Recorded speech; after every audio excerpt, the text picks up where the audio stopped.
दोस्तों, आज के वीडियो में हम बात कर रहे हैं पाइल्स के ट्रीटमेंट के बारे में। जी हाँ, आपने सही सुना, इंटरनल हेमोरॉइड्स के ट्रीटमेंट के बारे में, लेकिन सब कुछ एंजियोग्राफी द्वारा हथेली या थाई में से एक पतली सी तार ले जाके एक्सरे में देखते हुए उनका ट्रीटमेंट। शायद आप में से कई लोग शॉक होंगे कि पाइल्स में भी ये लोग घुस गए, पाइल्स का भी ट्रीटमेंट कर रहे हैं बिना सर्जरी के, लेकिन ये सच है। अपनी लाइफ में मुझे कई बार मौका मिला पाइल्स पेशेंट्स को ट्रीट करने का। जब उनको ब्लीडिंग हुआ लेकिन ब्लड थिनर्स चल रहे थे, सर्जरी पॉसिबल नहीं थी, तो मुझे रेफरेंस दिया गया। मैंने जाके हेमोरॉइड एम्बोलाइजेशन किया, एंजियोग्राफी से एक पतली सी तार ले जाके एक्सरे में ब्लड फ्लो को स्लो कर दिया और उससे ब्लीडिंग रुक गई। लेकिन जब मैंने अमेरिका का ये पेपर देखा हमारे हाईएस्ट मेडिकल जर्नल में JVIR, जिसमें मैंने देखा कि डॉक्टर संदीप बागला जो अमेरिका के डॉक्टर है, इंटरवेंशन रेडियोलॉजिस्ट, उन्होंने 134 OPD पेशेंट्स को ट्रीट किया जिन्हें grade 2 to grade 3 internal haemorrhoids था, और हर किसी को यही एम्बोलाइजेशन टेक्निक से ट्रीट किया, हथेली या थाई से जाकर। उसमें रिजल्ट्स देख के मैं दंग रह गया।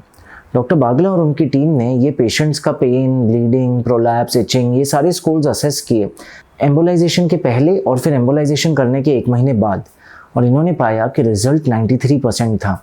134 में से एक सेशन से ही 124 पेशेंट्स को सिग्निफिकेंट फ़र्क आ चुका था और ऑलमोस्ट वो अपने हेमोरॉइड की कंप्लेंट से फ्रीडम पा चुके थे। लेकिन इससे भी शॉकिंग था जब मैंने इसके एडवर्स इवेंट्स या रिस्क फैक्टर्स या साइड इफ़ेक्ट्स पढ़े। मेजर एडवर्स इवेंट्स का रेशियो था 0। एक भी पेशेंट को 134 में से कोई मेजर एडवर्स इवेंट नहीं आया। ये सारे पेशेंट्स डे केयर बेसिस पे अपने घर जा पाए बिना किसी मेजर साइड इफेक्ट के।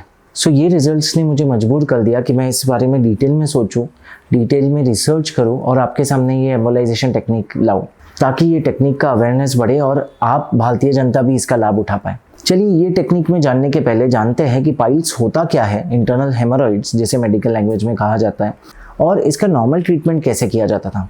दोस्तों, हमारे लैट्रिन के लाइनिंग या म्यूकोजा में कुछ कुशन्स होते हैं जिन्हें एनल कुशन्स कहा जाता है। इसमें ब्लड के लेक्स होते हैं, बहुत हद तक ब्लड आता है, तेज़ी से पूल होता है, जिस वजह से ये कुशन्स थोड़े नॉर्मल म्यूकोजा या लाइनिंग से थोड़े थिक होते हैं। जब इनमें ब्लड फ्लो बढ़ जाता है तो ये थोड़ा थोड़ा प्रोलैप्स होने लगता है, यानी कि फफोले की तरह अंदर लैट्रिन के रास्ते बढ़ने लगता है, और यही कारण होता है पाइल्स बनने का। क्योंकि ये एनल कुशन्स नीचे की तरफ बढ़ने लगते हैं, नीचे की तरफ आने लगते हैं, तो इसके वजह से पेन हो जाता है, स्वेलिंग या लम्ब्स फील होने लगता है, जैसे कोई गांठें बन रही है, लैट्रिन का रास्ता और तंग हो जाता है जिसकी वजह से कॉन्स्टिपेशन हो सकता है।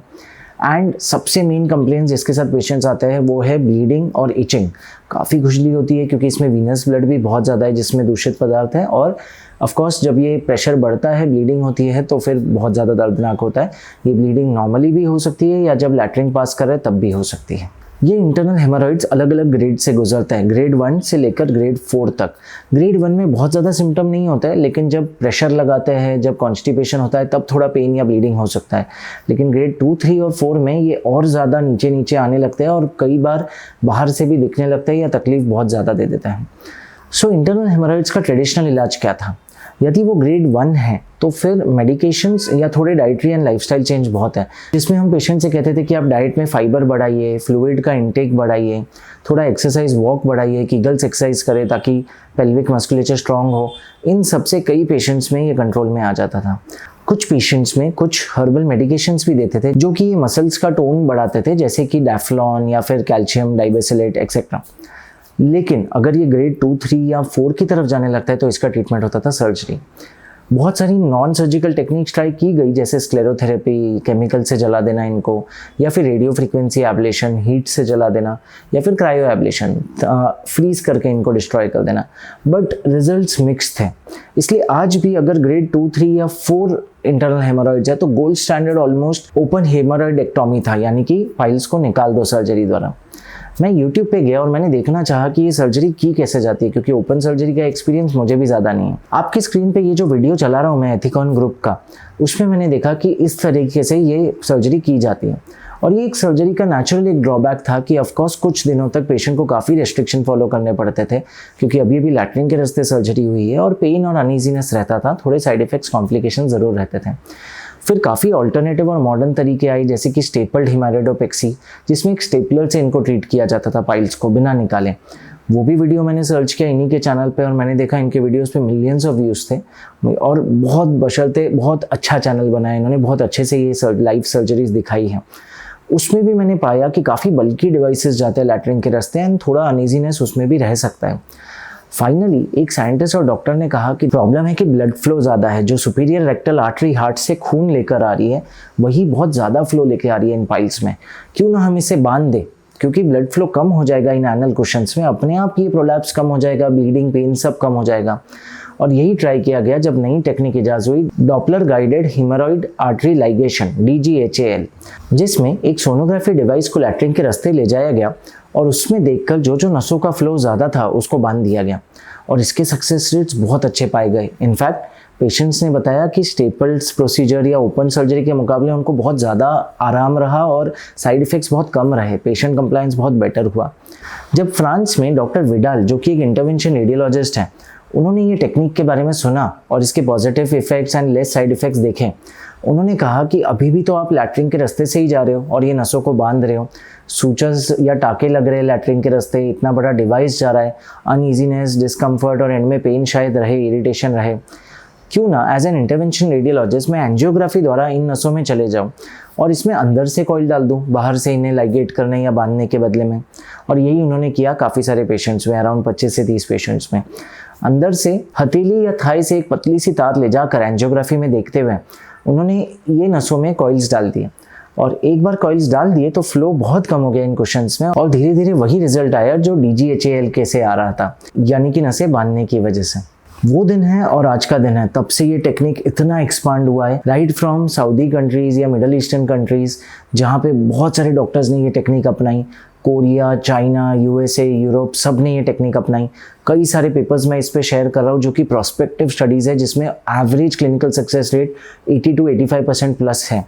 लेकिन जब मैंने ये लेटेस्ट पेपर पढ़ा जो मैंने स्टार्टिंग में आपसे शेयर किया, मैं थोड़ा शॉक रह गया कि वाओ, सच फिनोमिनल रिजल्ट्स। 93% लोगों को एक सेशन में हेल्प हो सकता है और जिनमें फेल भी हुआ उनमें आप दोबारा ये सेशन कर सकते हो सकता है कोई और नस जैसे कि मिडल रेक्टल आर्टरी से ये फीडर्स आ रहे हो, आप उनको भी अंदर से जाके लाइगेट कर सकते हो, यानी कि कॉइल डाल सकते हो, जो ओपन सर्जरी से शायद पॉसिबल ना हो।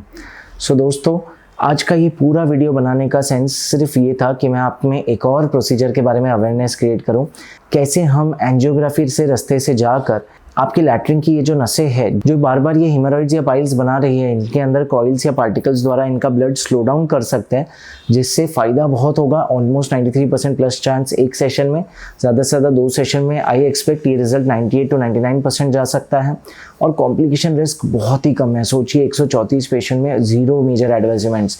इनफैक्ट जब मैंने ये सारे क्यूमुलेटिव पेपर स्टडी किए, मुझे कोई भी एडवर्स इवेंट किसी भी स्टडी में नहीं मिल पाया। सो दोस्तों, ये पूरा वीडियो बनाने का इंटेंट सिर्फ ये है कि आप लोगों तक इस प्रोसीजर का अवेयरनेस पहुंचे कि हम एंजियोग्राफी द्वारा हथेली या थाई से भी इंटरनल हीमोरॉइड्स या पाइल्स को ट्रीट कर सकते हैं, स्पेशली अगर वो ग्रेड 2 या ग्रेड 3 है। शायद ग्रेड 4 हो तो मैं ये पहले ना ट्राई करना चाहूँ, उसके लिए शायद ओपन सर्जरी बेस्ट रहेगी और कोई भी मिनिमली इन्वेजिव टेक्निक फेल हो जाए क्योंकि प्रोलैप्स बहुत ज़्यादा बढ़ चुका है। पर यदि आपको ग्रेड 2 to 3 हीमोरॉइड है तो डेफिनेटली आप एक इंटरवेंशन रेडियोलॉजिस्ट को अप्रोच कर सकते हैं और ये टेक्निक ट्राई आउट कर सकते हैं। जब एडवर्स इवेंट्स इतने कम हैं और सक्सेस के चांसेस फर्स्ट गो में 93% है, जिनका एक्सपीरियंस इतना ज़्यादा है, हाई वॉल्यूम्स, हमारा शायद 93 ना हो 80 भी हो, तो हर्ज क्या है, 10 में से 8 पेशेंट शायद सर्जरी प्रिवेंट कर पाए। और लैट्रिन के रास्ते कौन चाहेगा बल्कि डिवाइसेस, सर्जरीज, लाइगेचर का पेन या साइड इफ़ेक्ट्स।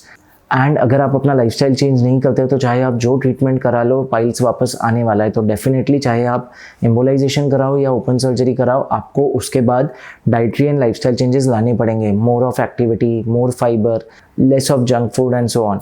सो होप करता हूँ ये वीडियो आप तक पहुँचे, ज़्यादा से ज़्यादा लोगों से शेयर कीजिए जिन्हें आपको लगता है कि ये ट्रीटमेंट होगा। और चलो कोशिश करते हैं कि साथ में ये डिजीज़ को ओवरकम करें बिना किसी सर्जरी के, मिनिमली इन्वेजिव रास्ते से। सुरक्षित रहिए, सशक्त रहिए।